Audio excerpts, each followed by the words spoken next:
बिस्मिल्लाहिर्रहमानिर्रहीम। अस्सलाम वालेकुम students. First year students, computer chapter number हम 5 पढ़ रहे थे, कंप्यूटर आर्किटेक्चर। आज का जो आपका लेक्चर है, लेक्चर नंबर 8 है बेटा। लेक्चर नंबर 8 आज का जो हमारा मेन टॉपिक था, हम पढ़ रहे थे सीपीयू रजिस्टर्स की टाइप्स। कुछ हमने देख ली थी और जो कुछ रहती हैं हम वो उनको आज क्लियर कर लेते हैं। एक जो आज हमने करनी है बच्चों, एड्रेस और सेगमेंट रजिस्टर्स को हम पढ़ेंगे। अब इसमें देखेंगे इसकी मेन यानी कि सब टाइप्स हैं वो कौन सी हैं हमारे पास, CS, DS, ES and SS। अब देखते हैं कि एड्रेस जो रजिस्टर है या सेगमेंट रजिस्टर है ये किस तरह काम करता है और ये है क्या। अब देखिएगा इसमें सब टाइप्स भी हम आगे बढ़ते हैं। अब जो एड्रेस रजिस्टर है बच्चों देखिएगा, it is a group of 4 registers. आप लोगों को मैंने जो सब का नाम लिया है कि सब रजिस्टर्स होंगे, किसके अंदर होंगे, वो एड्रेस या सेगमेंट रजिस्टर्स के अंदर होंगे। यानी कि 4 रजिस्टर्स और होते हैं। यानी कि आप लोग इन शॉर्ट ये भी कह सकते हो कि एड्रेस रजिस्टर की और भी 4 टाइप्स हैं उसमें। और क्या क्या आ रहा है, CS आ रहा है, DS, ES और SS। अब नेक्स्ट पॉइंट देख लें आप इसका, size of each segment register is 2 byte. It's mean जो इसमें 4 रजिस्टर्स हैं, हर रजिस्टर का साइज बच्चों कितना होगा, 2 बाइट का होगा। अब 2 बाइट आप लोगों को पता है 2 बाइट किसके इक्वल होता था हमारे पास। अब 1 बाइट बनता था हमारे पास 8 बाइट होते थे। अब आप लोग हिसाब लगा लें 2 बाइट के लिए हमारे पास कितने होंगे, 16 बाइट होंगे। अब 16 बाइट का यानी कि हमारे पास एक रजिस्टर होगा। सेम इसी तरह CS के लिए 16 बाइट 2 बाइट, सेम DS के लिए, ES के लिए सेम इतनी ही यानी कि इतना ही सही होगा इन रजिस्टर्स का। अब इनको हम आगे डिटेल में देखते हैं। अब हम देखते हैं स्टार्ट इसके आगे जो इसकी सब टाइप्स हैं यानी कि 4 रजिस्टर हैं CS, DS, उनको डिटेल में देखते हैं। पहला पॉइंट हमारे पास CS रजिस्टर है। पहला क्या हमारे पास, CS रजिस्टर। ये स्टैंड फॉर क्या है बच्चों, कोड सेगमेंट, यानी कि कोड सेगमेंट रजिस्टर है। CS क्या है हमारे पास, कोड सेगमेंट रजिस्टर। अब इसने करना क्या है, होल्ड्स बेस लोकेशन। कौन सी location, base location of all executable instructions in a programme.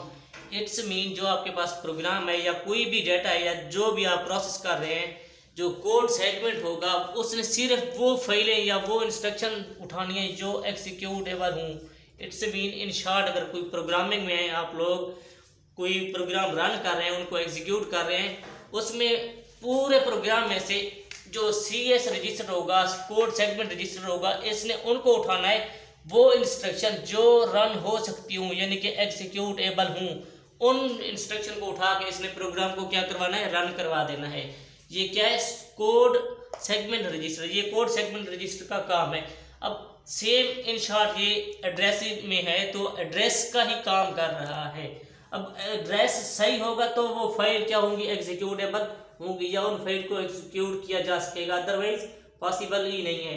Next देखिए इसका पॉइंट, नेक्स्ट हमारे पास है CS along with IP register fax next instructions. अब जो CS हमारे पास कोड सेगमेंट रजिस्टर है, ये किससे रिलेटेड कर रहा है, IP रजिस्टर हमने पीछे पढ़ा था उससे रिलेटेड कर रहा है। क्यों, क्योंकि इसने नेक्स्ट इंस्ट्रक्शन को भी फेच करना है। अब इन शॉर्ट प्रोग्राम आपके पास अवेलेबल है। अब प्रोग्राम में कोड रजिस्टर में कौन सी इंस्ट्रक्शन उठानी है, एग्जीक्यूटेबल उठानी है। जब एक इंस्ट्रक्शन हमारे पास यानी होगी पूरे प्रोग्राम में, एक इंस्ट्रक्शन को एग्जीक्यूट कर लेगा, एक्सेप्ट कर लेगा। अब मल्टीपल इंस्ट्रक्शन होती हैं एक प्रोग्राम में। अब एक होगी तो इसने दोबारा किसको करना है, नेक्स्ट को। जब नेक्स्ट एग्जीक्यूट होगी उसने अदर नेक्स्ट को करना है। सेम इसी तरह इसने क्या काम करना है, IP रजिस्टर की तरह भी काम ये कर सकता है। क्यों, क्योंकि ये नेक्स्ट इंस्ट्रक्शन को फेच करता जाएगा और प्रोसेस करेगा और हमारे प्रोग्राम को क्या करवा देगा, रन करवा देगा। अब इसका पॉइंट हम नेक्स्ट देखते हैं, DS रजिस्टर है हमारे पास। DS को देखिएगा, DS registers, DS second type है या आप लोग कह सकते हैं सेकंड रजिस्टर है। किस चीज़ का, एड्रेस और सेगमेंट रजिस्टर का। ये है क्या, डाटा सेगमेंट रजिस्टर। अब डाटा सेगमेंट रजिस्टर को हम लोग देख लेते हैं, डिफॉल्ट बेस लोकेशन। ये क्या आती है हमारे पास, बेस लोकेशन पे ये भी वर्क कर रहा था। अब ये क्या, डिफॉल्ट यानी कि ऑटोमेटिक जो सेट होती है डाटा सेगमेंट के लिहाज से। अब इसने करना क्या है, मेमोरी वेरिएबल्स। कोई भी चीज़ आपके पास इन शॉर्ट आप लोग एक फाइल को लोकेशन देना चाह रहे हो कि इस लोकेशन को हमारे सिस्टम की इस मेमोरी में होना चाहिए या इस डिस्क में या इस फोल्डर में होना चाहिए, तो उसका काम कौन करेगा? डाटा सेगमेंट कर रहा है under the address segment, under the address segment. यानी कि आप लोग एक फाइल को पाथ दोगे कि ये फाइल इस वेरिएबल को फॉलो करके इस मेमोरी या इस लोकेशन में होनी चाहिए। इसको कौन हैंडल कर रहा है? डीएस सेगमेंट कर रहा है।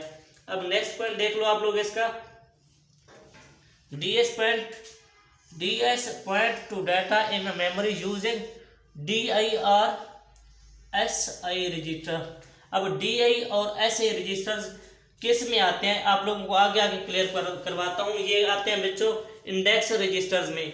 अब DS रजिस्टर क्या है? Data segment register, base location को फॉलो कर रहा है मेमोरी वेरिएबल के लिए, यानी कि मेमोरी का सेटअप बनाने के लिए कौन सी फाइल किधर या किस लोकेशन में रखनी चाहिए। अब इसने किसको करवा रहा है काम? किसके थ्रू? DI या SI रजिस्टर के साथ। नेक्स्ट देख लो आप लोग इसका पॉइंट। नेक्स्ट हमारे पास है जो CPU calculates offset of variable using current value of DS। जो CPU होता है वो कैलकुलेट कर लेता है offset of variables using current value of DS, यानी कि जो डाटा सेगमेंट है वो नेक्स्ट अभी कौन सा काम कर रहा है या उससे कौन सा काम लिया गया है। जो CPU होता है, यानी कि आप लोग को शुरू में बताया था, बॉस एज अ काम करता है। ये सब कोई देख रहा होता है कि ये कौन सा काम कर रहा हो, या अभी इसने कौन सा काम किया, या अभी इसने नेक्स्ट कौन सा काम करना है। CPU यानी कि एज अ बॉस सारा कुछ हैंडल कर रहा होता है। उसकी हेल्प कौन कर रहे होते हैं? रजिस्टर कर रहे होते हैं, ये मत भूलिएगा आप लोग। नेक्स्ट देख ले हमारे पास नेक्स्ट क्या है? EX register. EX हमारे पास क्या है बच्चों? Extra segment register. ये क्या है? Extra segment register. अब इसने क्या करना है? Additional base location. अब यहाँ पर थोड़ा सा फर्क देख ले, ये डिफॉल्ट बेस लोकेशन था, जो डाटा हमारे पास था DS, ये क्या था? डिफॉल्ट बेस लोकेशन रजिस्टर था। ये हमारे पास ओवरऑल बेस सिर्फ बेस लोकेशन है, ये डिफॉल्ट। ये क्या? Additional base location for memory variable. इसने भी काम सेम वही करना है जो DS कर रहा था। क्यों? क्योंकि ओवरऑल जब हम एड्रेस पढ़ रहे हैं, रजिस्टर या सेगमेंट कर रहे हैं, इसने ओवरऑल रहना किस बेस पे? एड्रेसेस पे होना है। या आप लोग मेमोरी में सेट करते हो कोई भी चीज़ एक जगह से दूसरी जगह रखोगे, आप लोगों को उसका address it's mean in short path का पता होना चाहिए। आप लोग उसका पाथ सेट करोगे तब जाके ये वर्क करेंगे, अदरवाइज वर्क नहीं करेंगे। आइए हम ये है कि आप पढ़ रहे थे ES extra segment register, additional base location for memory variable. Next देख लो आप लोग SS स्टैक सेगमेंट रजिस्टर। अब स्टैक आप लोगों को थोड़ा सा पहले भी बताया था, जो भी चीज़ होगी आपके पास वो स्टैक की यानी कि ब्लॉक्स की सूरत में जाके सेव होगी। ये क्या करता है? Contains base location of current program stack, यानी कि अभी कौन सा प्रोग्राम हुआ है या अभी कौन सा स्टैक इसके पास से गुजरा है, या ये किस स्टैक को या किस पॉइंट को हैंडल कर रहा है, ये होगा स्टैक सेगमेंट रजिस्टर के थ्रू। नेक्स्ट देखिए हमारे पास जो नेक्स्ट एक टाइप थी हमारे पास रजिस्टर की, वो क्या थी बच्चों? IP register. वो कौन सी थी हमारे पास? IP रजिस्टर की। अब यहाँ से यहाँ तक CSS तक हमने कौन से देखी? टाइप्स देखी इन शॉर्ट किस चीज़ की? एड्रेस और सेगमेंट रजिस्टर की। अब एड्रेस और सेगमेंट रजिस्टर किसकी टाइप थी? CPU की। अब ये किसकी थी?